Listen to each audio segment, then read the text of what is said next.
Since the dawn of civilization, mankind has feared the end times, the final moments when the world crumbles and darkness reigns supreme.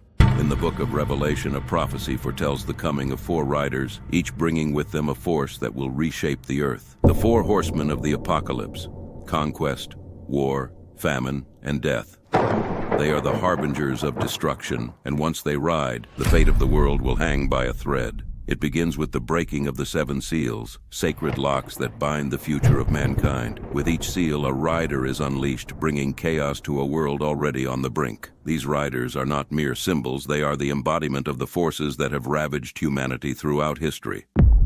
But now, their power is fully realized.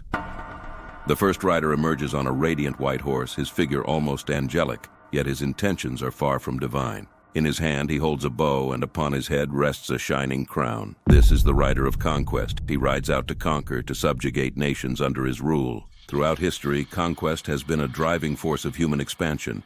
Empires rise not through diplomacy, but through the subjugation of others. The bow he carries symbolizes swift, precise strikes, attacks that cripple nations and leave them powerless against his might. The crown, often seen as a symbol of victory, is a reminder of the power that conquest wields. But there is another interpretation, one that speaks to the subtle yet deadly nature of this rider. Some believe the first horseman represents pestilence, disease that spreads rapidly, conquering not through warfare but through sickness. In ancient times, armies often carried disease with them, spreading plagues to those they conquered. Regardless of how he is seen, the rider on the white horse brings with him the first wave of destruction. He is the herald of a world destined to fall.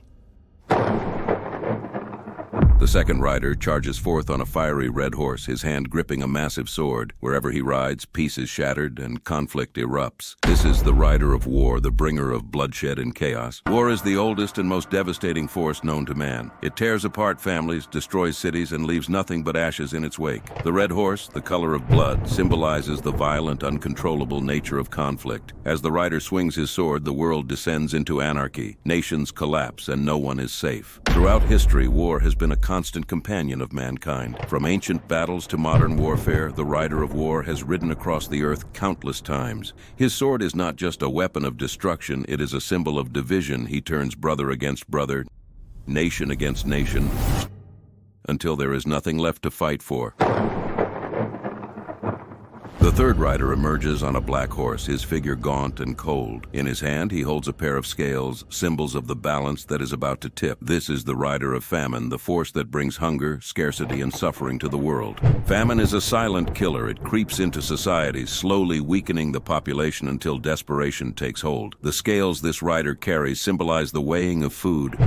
A world where a loaf of bread becomes a luxury, where grain is rationed, and where only the wealthy can afford to survive. The Black Horseman represents more than just the absence of food. He represents the collapse of economies, the downfall of civilizations. As famine spreads, entire nations crumble. The rich hoard their wealth while the poor starve, and the world becomes a battlefield of survival. Famine is not just a symptom of war, it is a weapon, a force that breaks the will of even the strongest nations. And then the fourth rider appears on a pale horse. His name is Death, and wherever he rides, the ground turns to ash. Behind him follows Hades, the realm of the dead, collecting the souls of those who have fallen.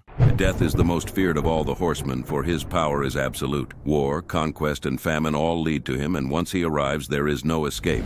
The pale horse, often described as a sickly green, is the color of decay, of life extinguished. Death's reach is infinite. No one, not even the greatest of kings, can escape his grasp. Death does not discriminate. He claims the rich, the poor, the powerful, and the weak. And as Hades follows close behind, the souls of the dead are collected, taken into the underworld, never to return. This rider is the final force that brings the apocalypse to its inevitable conclusion. The pale horseman represents the end of all things, the final reckoning. And when he rides, the world as we know it ceases to exist. The Four Horsemen represent more than mere destruction. They are the forces that have shaped the course of human history, forces that have risen time and time again. But now they ride together, their combined power ushering in the final apocalypse. The prophecy foretells their arrival, and with them the world will fall. But the question remains, when will they ride again?